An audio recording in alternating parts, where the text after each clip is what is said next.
कक्षा 9 के बच्चे ध्यान दें। आज पदावली जिसको मीराबाई ने लिखा है आपको पढ़ाने जा रहा हूं। कक्षा 9 के बच्चे, ठीक है। बसो मेरे नैनन में नंदलाल, नंदलाल नंद के पुत्र। बसो बसना, मेरे नैनन मेरी आंखों में, मेरे नेत्रों में। मीराबाई कहती हैं कि हे नंदलाल कृष्ण, हे नंद के पुत्र श्री कृष्ण, बसो मेरे नैनन, तुम मेरी आंखों में बस जाओ, तुम मेरे नेत्रों में समा जाओ, तुम मेरे हृदय में अवस्थित हो जाओ। देखिए, बसो मेरे नैनन में नंदलाल। मीराबाई कहती हैं कि हे नंदलाल, हे नंद के पुत्र श्री कृष्ण, तुम मेरी आंखों में समा जाओ, ठीक है। मोर मुकुट मकराकृत कुंडल, अरुण तिलक दिए भाल। मोर मुकुट, मोर का मुकुट, मोर के पंख का मुकुट कौन धारण करता है? श्री कृष्ण। आपने देखा होगा कि उनके सिर पे बराबर फोटोज में आपने देखा होगा मोर का पंख लगा होता है। मोर मुकुट मकराकृत का मतलब होता है मछली के आकार का। कुंडल का मतलब कुंडल, बाली जिसको आप कहते हैं। अरुण का मतलब होता है लाल, तिलक का मतलब टीका, दिए का मतलब देना, भाल का मतलब मस्तक, ठीक है। मोर मुकुट मकराकृत कुंडल, तुमने मोर के पंखों से बना हुआ मुकुट पहना हुआ है, ठीक है। मोर मुकुट, तुमने मोर के पंखों से बना मुकुट पहना हुआ है। मकराकृत कुंडल, और अपने कान में मकराकृत, मकर का मतलब होता है मछली, आकृत का मतलब आकृति वाला, मछली के आकृति का, मछली के आकार का तुमने अपने कानों में कुंडल पहना हुआ है, ठीक है।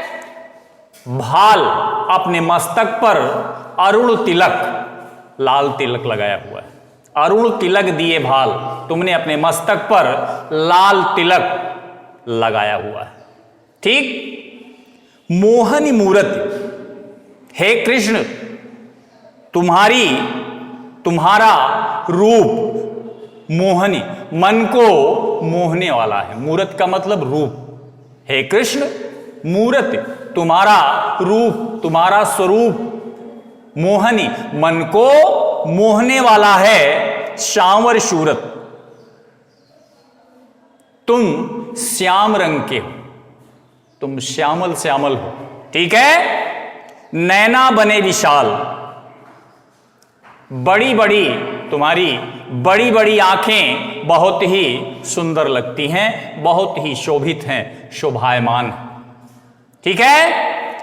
अधर सुधारस, तुम्हारे होठों पर, अधर का मतलब क्या होता है? होठ। सुधारस का मतलब अमृत रस, ठीक है।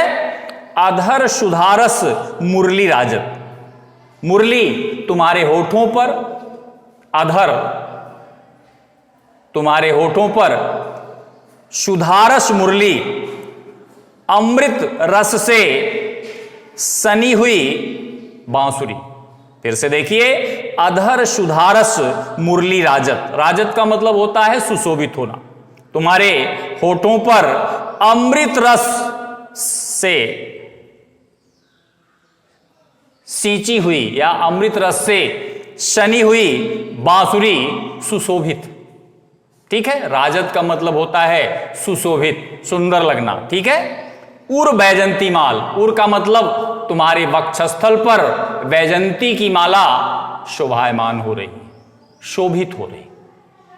उर का मतलब हृदय, वक्षस्थल, माला जब आप पहनते हैं तो वह वक्षस्थल पर लटकता है।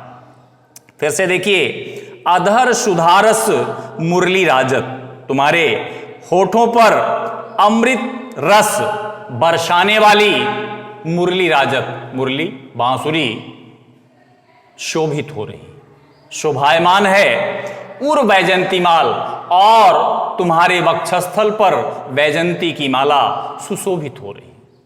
क्लियर है? आगे चलें, देखिए आगे। क्षुद्र घंटिका, छोटी छोटी घंटियां, घुंघरू। क्षुद्र, क्षुद्र का मतलब होता है छोटी। क्षुद्र घंटिका, छोटी छोटी घंटियां कटि तट, कटि प्रदेश पर, कमर प्रदेश पर शोभित, सुशोभित हो रही। क्षुद्र घंटिका कटि तट शोभित, नूपुर शबद रसाल। क्षुद्र घंटिका, छोटी छोटी घंटियां कटि तट, कमर के किनारे, कटि प्रदेश पर शोभित, सुशोभित हो रही हैं। नूपुर शबद रसाल, पैरों में नूपुर, पैजनियां, पैजनी छोटे बच्चों को पहनाया जाता है। तो नूपुर शब्द का मत शुद्ध होगा शब्द, ध्वनि, आवाज। रसाल का मतलब, रसाल का मतलब क्या होता है? मधुर, मृदुल, मीठी। तो नूपुर शब्द रसाल, पैरों में पैजनियां, पैरों में, तुम्हारे पैरों में पहनी हुई पैजनी से शब्द रसाल, रसाल शब्द, मधुर ध्वनि निकल रही। ठीक है, आगे। मीरा प्रभु संतन सुखदाई। संतन का मतलब संतों को, भक्तों को सुखदाई, सुख देने वाले। भक्त वत्सल, भक्त वत्सल गोपाल।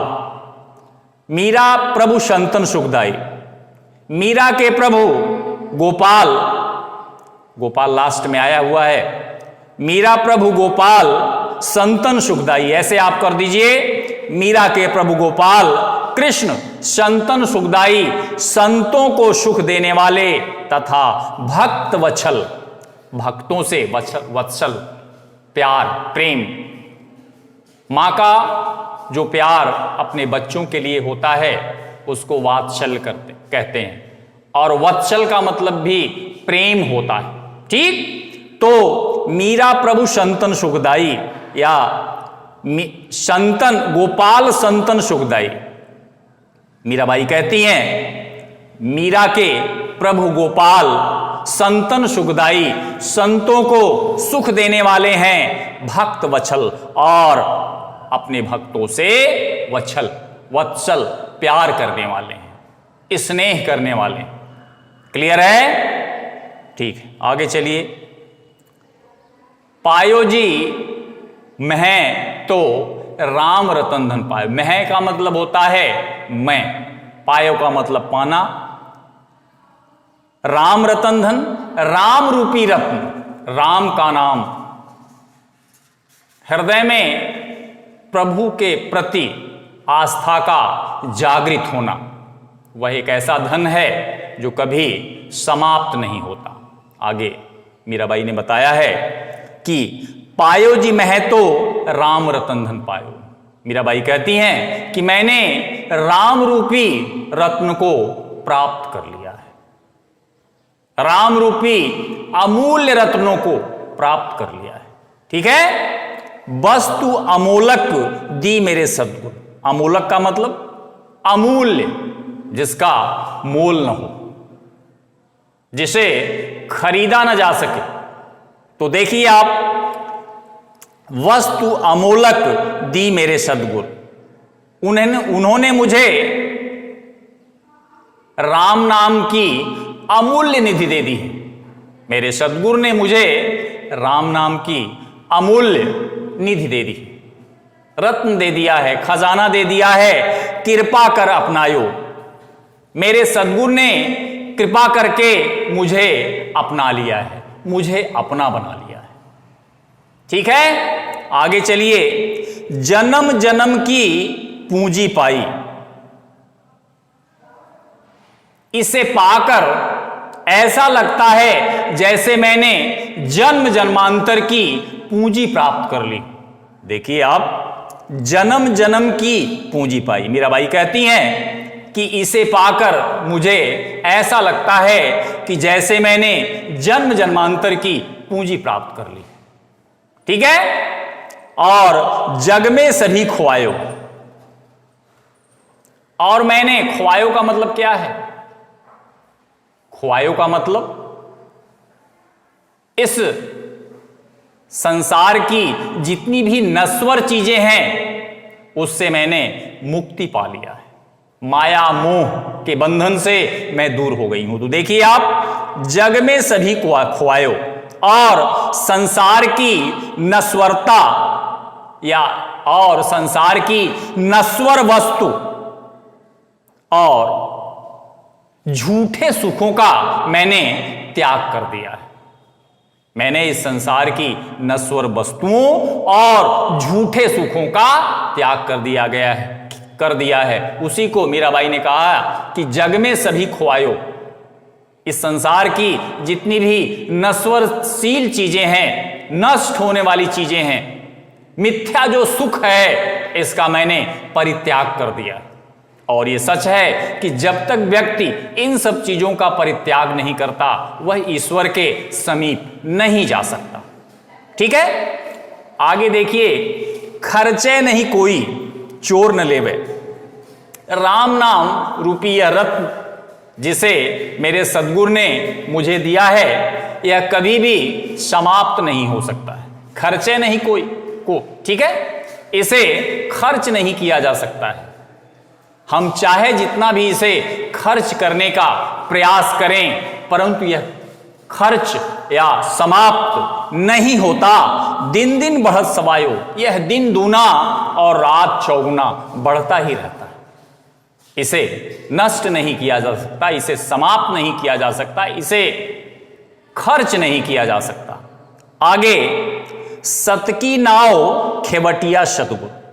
देखिए, मीराबाई कहती हैं कि संसार सागर को पार करने के लिए सत्य की नौका एकमात्र सहारा है। बिना सत्य की नौका पर चढ़े यदि हम आप चाहें कि इस भवसागर से, सांसारिक माया मोह के बंधन से, इस नश्वरता से मुक्ति पालें, तो यह संभव नहीं है। उसी को कहती हैं मीराबाई कि सत की नाव खेवटिया, खेने वाला सद्गुरु। तो देखिए, संसार सागर को पार करने के लिए सत्य की नौका ही एकमात्र सहारा है। भव सागर तरायो, इसी के द्वारा मैंने भव सागर को तैरकर पार कर लिया है। देखिए, भव सागर तर आयो, इसी के द्वारा मैंने संसार सागर को पार कर लिया है। इस नश्वरता से, माया मोह के इस बंधन से सत्य की नाव पर चढ़कर और अपने उस प्रभु को याद करके मैंने भवसागर को पार कर लिया है। क्लियर है? बस आज इतना ही। Thank you.